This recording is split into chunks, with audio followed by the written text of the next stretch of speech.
출애굽의 진정한 영웅, 언약의 하나님.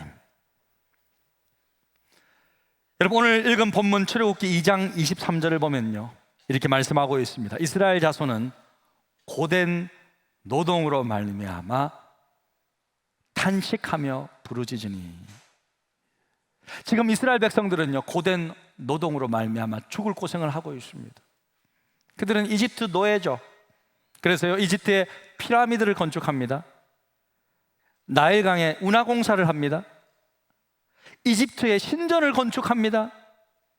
바로의 국고성을 세워줍니다. 온갖 고생 다 하고 있어요. 결국 바로 왕은요, 마지막 수단으로 남자아이를 낳으면 나일강에 던지라는 유아살인 명령도 내렸습니다. 마침내 그들은 고통 중에서 하나님께 부르짖기 시작하는 거예요.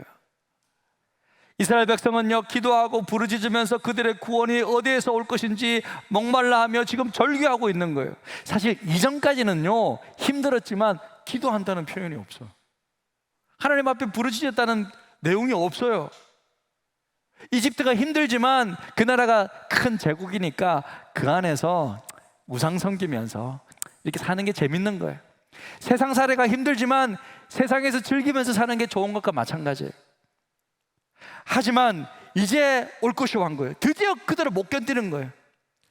드디어 이제 그들은 자신이 섬겨왔던 우상들로부터 떠나 하나님께로 돌아가기 시작한 겁니다. 민수기 20장 16절에 보니까 우리가 여호와께 부르짖었더니 우리 소리를 들으시고 천사를 보내사 우리를 애굽에서 인도하여 내셨나이다.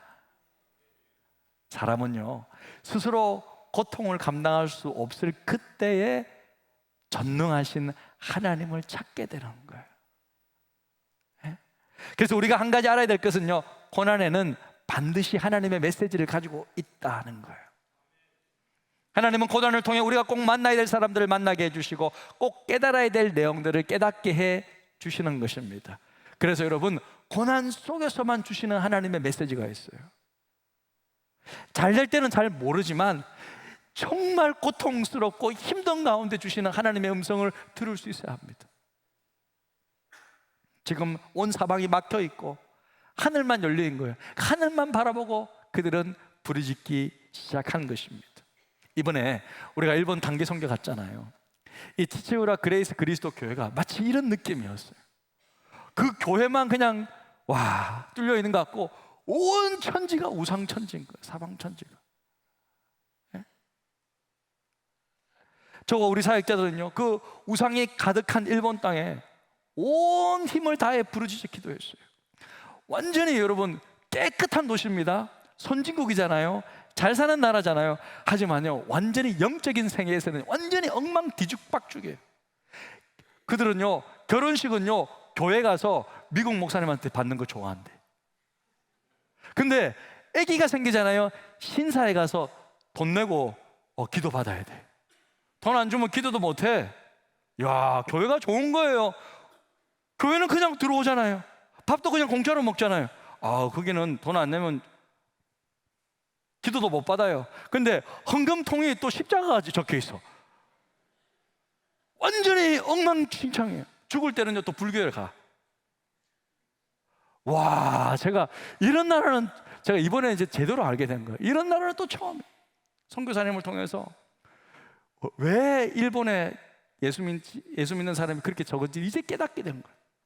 그래서 기도밖에 할 방법이 없는 거예요. 하지만 일본 사람은요, 다른 사람 피해 주는 거 정말 싫어하잖아요. 소리가 밖으로 나가는 거 너무 싫어하는 거예요.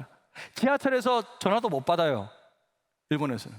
그래서 선교사님이 얼마나 부르짖어 그날 그 땅을 위해 기도하기를 원했었냐면요, 1층이 주차장이었는데 예배실로 딱 만들어가지고요, 방음벽 차단제를 몇 쪽으로 넣어서 아무리 소리를 질러도 밖으로 못 나가게 만든 거예요. 그런데 우리에게 말하기를, 우리한테 이렇게 도전하는 거예요. 소리를 좀 질러달라고. 소리를 부르짖어 기도서 이 소리가 밖으로 나갈 수 있도록 기도해달라는 거예요. 이야, 할렐루야. 그래서 우리는 정말 얼마나 뜨겁게 기도했는지 모릅니다. 혹시 영상이 좀 준비되어 있습니까? 네, 좀 준비됐으면 좀. 네. 계속 동네를 딱 밟으면서 그냥 기도하면서 뿌리고 저는 피곤해가지고 그냥 정말 우리가 동네를 뭐 샅샅이 선교사님 지금 막 보혈을 뿌리는 거예요. 막 진짜. 그리고 드디어 교회에 도착했습니다.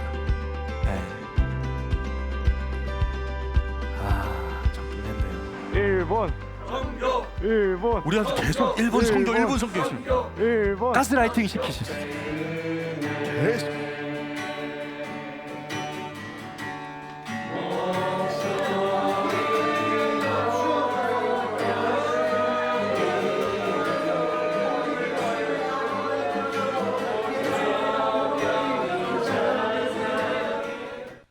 선교사님이요, 저 예배당에서요 벽만 보고 기도했대. 벽만 보고 계속 기도하니까 한 주에 또 누구 한 명 오는 거예요. 기도 막 하면 또 한 명이 오는 거예요. 그렇게 해서 교회를 하고 있어요. 저는 선교사님의 기도가 저 벽을 넘어서 바다 건너서 우리 교회까지, 제 기회까지 상달된 줄로 믿습니다. 그래서 저희들이 간 것 같아요. 선교사님의 기도 덕분에. 저는 그 기도 때문이라고 믿어요. 함께 있는 동안 선교사님이 사역자들 이렇게 많이 가니까 기분이 좋아가지고 막 준비하시느라 바쁘지만 싱글벙글이는 거예요. 기분이 좋아가지고 다니는 거 있는 것 자체가 큰 격려가 되었다고 합니다. 여러분, 고통 중에 있는 이스라엘 백성들 얼마나 간절히 부르짖었는지 그 소리가 하나님께 상달되었습니다. 24절에 보니까 하나님이 그들의 고통 소리를 들으시고 드디어 출애굽의 진정한 영웅이 역사에 등장하기 시작하는 거예요. 출애굽기 시작해서요, 지금까지 하나님 결코 무대 위에 서 있지 않으셨어요. 숨어 계신 것 같습니다. 그러나 우리가 성경을 읽을 때 결코 잊지 말아야 할 것은요, 하나님과 역사와의 관계인데 역사의 중심 무대에는 항상 사람만이 보이는 것 같습니다. 누가 뭐 모세가 어떻고 누가 어떻고 하지만 보이지 않는 하나님이 역사의 주관대가 되셔서 그들을 이끌고 계시다는 거예요. 할렐루야. 그 실제로 역사의 주인은 하나님이세요. 모세가 미디안 강요로 도망간 후에 한숨을 쉬면서 흘려보낸 40년의 세월의 틈을 뚫고 드디어 진정한 역사의 영웅이신 하나님께서 베일을 벗고 등장하십니다. 진정한 구원자 우리 하나님께서 직접 움직이기 시작하는 거예요. 24절 25절에 보니까 하나님이 그들의 고통 소리를 들으시고 하나님이 아브라함과 이삭과 야곱에게 세운 그의 언약을 기억하사 하나님이 이스라엘 자손을 돌보셨고 하나님이 그들을 기억하셨더라. 문장의 주어가 전부 하나님이에요. 제가 볼 때 번역이 잘 됐어요. 이전 성경은요, 하나님, 24, 25절에 하나님 한 번만 딱 나오더라고요. 이건 아닌데 이번에 번역이 너무 잘 됐어요. 다 하나님이 주어예요. 하나님이 개입하시면요, 게임 끝입니다. 사랑하는 성도 여러분, 우리 인생의 여정 속에서 가장 중요한 것은요, 하나님이 얼마나 개입하시고 함께 하시느냐, 그것이 중요한 거예요. 할렐루야. 쉽게 말해 하나님의 참전. 내 인생의 전투에서 하나님이 참전해서 도와주시느냐 그렇지 않느냐, 이 인생의 승패가 좌우되는 거예요. 저는 선교도 하나님의 참전이라고 믿어요. 선교사님들이 가셔서 얼마나 진정성 있게 기도하느냐, 그에 따라 달라지는 거예요. 우리 강경훈 목사님 가셔가지고 잃어버렸던 예배를 회복, 새벽만 되면 그냥 우리 예배 새벽 기도 시간하고 똑같이 새벽 예배를 만든 거예요. 다른 분들은 좀 쉬십시다 그러는데, 자유롭게 합시다 하는데 안 됩니다. 기도해야 됩니다. 기도하시겠다. 할렐루야. 예배가 살아나면요, 여러분, 하나님의 마음을 움직여야 되는 거예요. 우리의 진심이 전달돼야 돼요. 2차 세계대전 때요, 대부분의 서유럽 국가들이 독일군에 다 당해가지고 다 망할 뻔했잖아요. 근데 결국 전쟁이 어떻게 연합군 승리로 이루어졌죠? 왜요? 세계 최강 미국이 참전했기 때문입니다. 그렇잖아요. 그러니까 세계 최강 국가가 참전하면 그 편 들면 그게 이기는 거예요. 우리나라도 6.25 때문에 망했잖아요. 미군이 와서 참여해줘서 다시 서울을 수복하고 다시 여러분 일어나게 됐잖아요. 그러니까 최강 되시는 하나님께서 누구 편을 들어주느냐에 따라 인생은 결정난다는 거예요. 할렐루야. 그래서 우리 인생의 승리의 비결은요, 하나님의 우리의 삶 속에 참전해 주시는 것입니다. 하나님이 참전하면 끝나는 거예요. 그러니까 어떻게 하든지 하나님이 함께 하시는 것이 중요한데, 그럼 어떻게 하면 하나님께서 우리 인생 가운데 참전하실 수 있을까? 부르짖어야 된다는 거예요.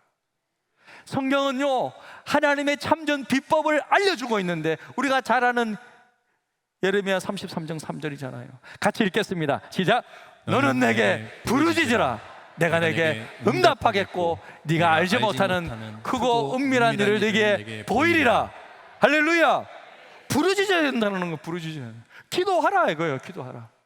진짜 하나님께서 이루어 주시는지, 정말 너는 나 말고는 다른 방법이 없는지 너의 진정성을 나에게 보이라는 거예요.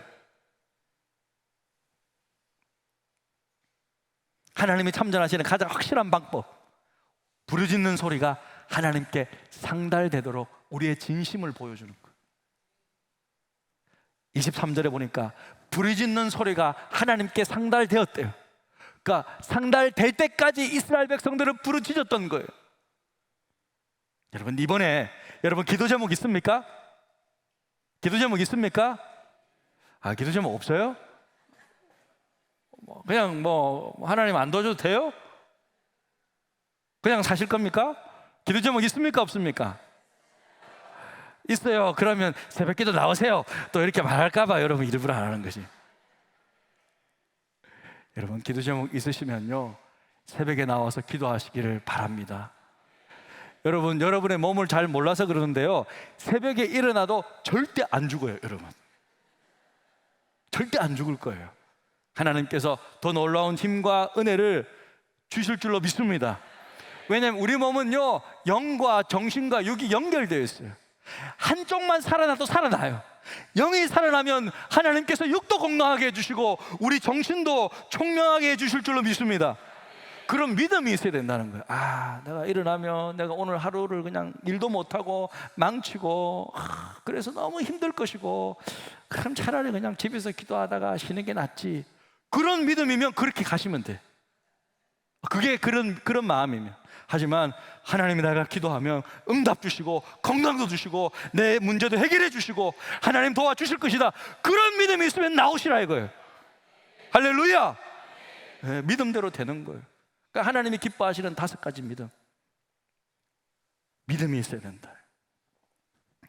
그런데 여러분, 여기서 오늘 하나님께서 이스라엘 백성들의 기도를 응답해 주시는데요, 반드시 기억해야 될 것이 한 가지 있어요. 왜냐하면 하나님이 그들을 구원해 주시는 이유가 바로 그들의 조상과 약속한 언약 때문이라는 거예요. 자, 24절입니다. 하나님이 그들의 고통 소리를 들으시고 하나님이 아브라함과 이삭과 야곱에게 세운 그의 무엇을 기억하사? 언약을 기억하사. 여러분, 그 언약 때문에 이스라엘 백성들을 돌보셨대요. 여러분, 성경에서 정말 중요한 단어가 나왔어요. 그게 언약이에요. 따라해 봅시다. 언약이 뭐냐면, 여러분, 언약은 커버넌트라고 하는데, 이것은 하나님과 사람이 맺은 약속을 말합니다. 언약이 왜 중요하냐면요, 하나님은 언약에 약하세요. 약속에 약하시단 말이에요. 하나님은 절대로 허튼 말을 안 하시고 약속한 것은 반드시 지키시는 분이기 때문에 언약을 붙잡고 기도하면 반드시 이루어지게 돼 있어요. 저도요, 하나님을 닮고 싶어서, 저도 목사니까 제 말하는 게 너무 중요하니까 약속한 것은 반드시 지키려 한단 말이에요. 얼마 전에 청년부 팀장이, 예배 팀장이 전화가 왔어요. 목사님, 우리 청년부 밥 사주시기로 그때 약속하셨죠? 그러는 거예요. 내가? 그때 언제 지나가면서 말씀하셨어요. 또 그러는 거예요. 내가? 네, 하셨습니다. 하셨으니까 하신 거겠죠. 그래서 그냥, 그래 몇 명인데 하니까 한 5명 되나 싶었는데 18명입니다. 그 약속 때문에 제가 털렸어요. 약속 때문에. 아니, 털린 건 아니에요. 기뻤어요. 그러니까 여러분, 우리 딸들이 와 있지만 아빠 그때 약속했잖아요. 그러면요, 꼼짝 없어요, 저는. 왜? 제가 말로 먹고 사는 직업이잖아요. 제 말에 신뢰가 있어야 되잖아요. 그러니까 웬만하면 약속을 구두로라도 잠깐이라도 허튼 말을 하면 안 된다는 거죠. 근데 저뿐만 아니라 예수 믿는 우리가 그래야 될 줄로 믿습니다. 예, 하나님의 약속이 하나님이 제일 중요하게 생각하는 게 하나님의 자녀들과 약속 맺는 것을 가장 중요하다는 거예요. 그래서 이 언약이 너무 중요한데, 여러분 이 언약이 뭐냐면요, 여러분 조금 설명해 드릴게요. 잠깐 보세요. 언약의 의미가 뭐냐면 이거예요. 자, 언약의 두 단어 한번 좀 보여주십시오. 두 단어가 뭐냐면, 이걸 첫 번째를 베리트를 언약이라고 번역했어요. 그러니까 베리트라는 뜻이 뭐냐면 세우다라는 뜻입니다. 셋업 한다라는 뜻이에요. 그 다음에 또 카라트라는 단어를 언약이라고 번역했어요. 카라트라는 단어가 뭐냐면 자르다, 쪼개다라는 뜻이에요. 자, 그러면 저 두 단어를 합성해 보십시오. 그럼 언약의 의미가 뭐냐면요, 쪼개짐을 각오하고 약속을 세웠다라는 뜻이에요. 이게 무슨 의미인가? 쪼개짐을 각오하고 약속을 세웠다. 이게 무슨 말이냐면요, 옛날 고대 중동 지역의 사람들, 고대 이스라엘 사람들은요, 서로 중요한 약속을 체결할 때 종이가 없잖아요. 종이가 볼펜이 없잖아요. 볼펜이 계약서를 쓰고 도장 찍고 하는 거 없어요. 그럼 어떻게 중요한 약속을 체결하냐면요, 짐승을 가져와요. 그 짐승을 반으로 쪼개버려. 그리고 쪼개서 피가 철철 나면요, 양옆에 딱 세워둬요. 그리고 한 사람이 그 쪼갠 짐승 사이로 지나가. 그리고 다른 사람도 또 지나가요. 한번 그림 한번 보여주시겠습니다. 저렇게 보입니까? 짐승을 쪼개. 짐승을 쪼개서 한 사람이 지나가요. 창세기 15장에 아브라함과 하나님이 맺은 언약이 이거예요. 횃불 언약이라 그러는 거예요. 지금 비둘기를 딱 쪼개시고 아브라함이 지나가게 해요. 그 다음에 하나님의 불이 샥 지나가요. 그러면서 하나님과 아브라함 사이에 언약 관계가 딱 체결된단 말이에요. 그러니까 여러분, 저게 그러면 두 사람이 저렇게 지나가요. 그 무슨 의미냐? 약속 안 지키면 내가 너 쪼갤 수 있다는 뜻이에요. 그러면서 계약 관계를 맺는, 언약 관계를 맺는다라는 거예요. 네? 그러니까 언약이 뭐냐면, 언약이란, 여러분, 당사자가 생명을 걸고 계약한 것이 언약이라는 거예요. 그럼 하나님은 우리와 이렇게 언약 관계를 맺어주셨다라는 거예요. 아담부터 시작해서 노아도 그렇게 언약을 맺어줬어요. 그래 무지개 보여주잖아요. 다시는 물로 심판하지 않겠다. 그러니까 아무리 장마가 와도 여러분 걱정하지 마십시오. 물로 심판하지 않겠다고 약속해 주셨어요. 그러니까 아무리 홍수가 나와도 여러분 떠내려가지 않을 거예요. 여러분 그러니까 그런 약속이 있다. 하나님은 그런 식으로 사람들과 나타나셔서 언약을 맺어주셨다라는 거예요. 그래서 성경을 언약의 책이라고 말하는 거예요. 그런데 여러분, 성경의 중요한 주제는 또 뭐예요? 내가 하나님의 나라라 그랬죠. 하나님은요, 이 땅에 자신의 나라, 하나님의 나라를 세우는데, 그러면 언약은 뭐냐? 하나님은요, 언약을 체결하면서 언약이 발전하면서 하나님의 나라를 이 땅에 세우는 거예요. 그래서 여러분, 제가 정말 중요한 이야기를 하나 해드릴게요. 간단한데요, 제가 성경을 연구하면서 이건 제가 발견한 거예요. 하나님 나라와 언약의 관계를 제가 어떻게 쉽게 설명해 줄 수 있을까 고민하면서 제가 발견한 건데, 이런 속담이 있잖아요. 구슬이 서말이라도 껴야 법에. 들어보셨죠? 아무리 많은 구슬이라도 꿰지 않으면 쓸모없다 이거예요. 껴야지만이 뭐 목걸이도 만들고 팔찌도 만들고 할 수 있잖아요. 자, 진주 목걸이를 한번 보십시오. 자, 진주 목걸이. 자, 저 목걸이를 어떻게 일반인들이 만드는지 아세요? 텐션 없는 낚싯줄, 끊어지지 않는 낚싯줄에 진주를 가운데 뚫어요. 그리고 끼워서 진주 목걸이를 딱 걸고 그 다음에 마지막에 매듭을 딱 치면 완성이 딱 되잖아요. 자, 여러분, 성경을 하나의 목걸이라고 비유해 보겠습니다. 그러면요, 모든 구슬을 깨뚫는 줄이 뭐냐면 하나님의 나라예요.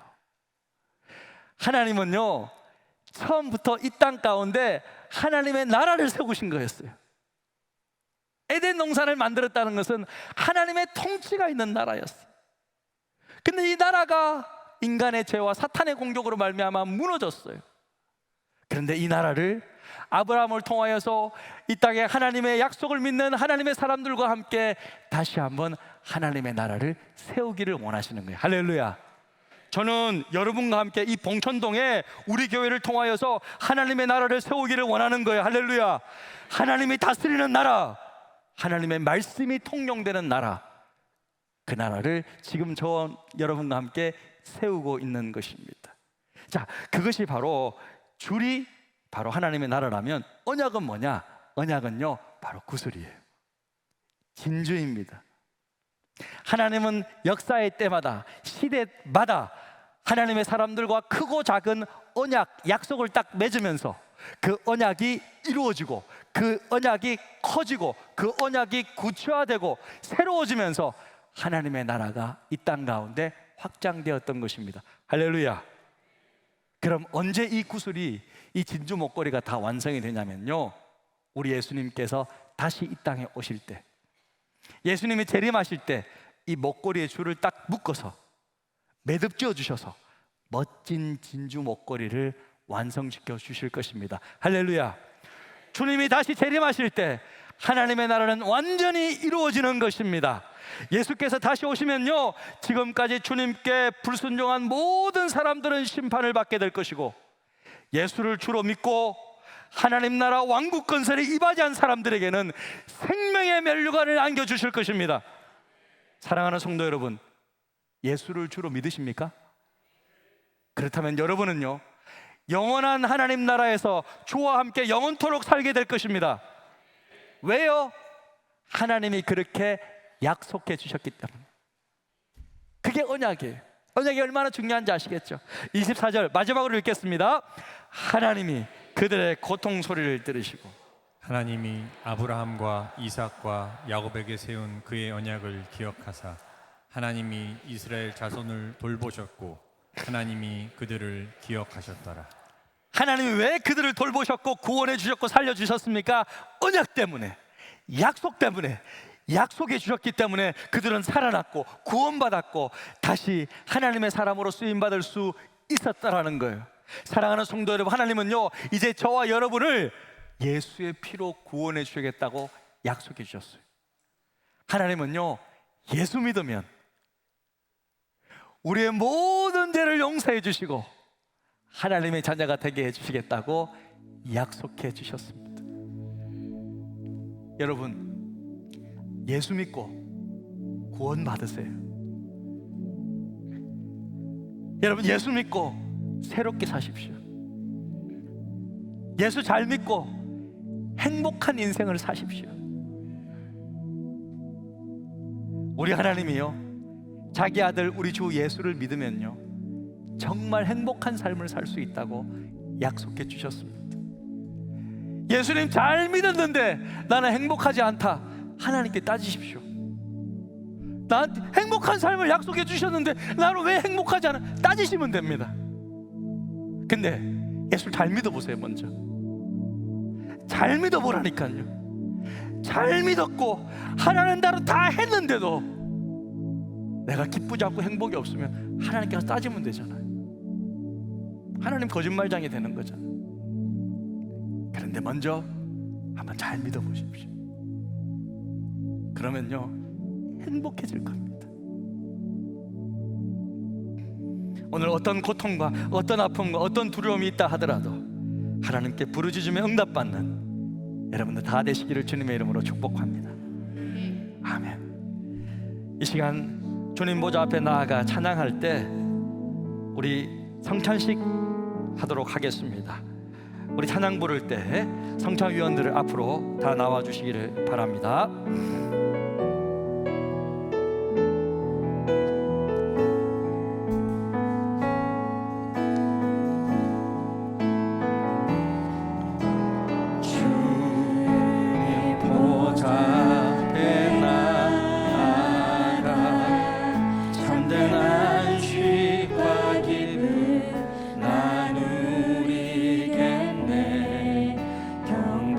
경배하며 주의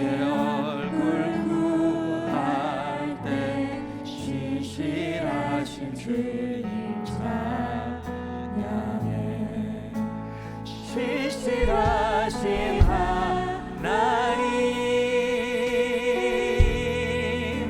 신실하신 주, 나의 주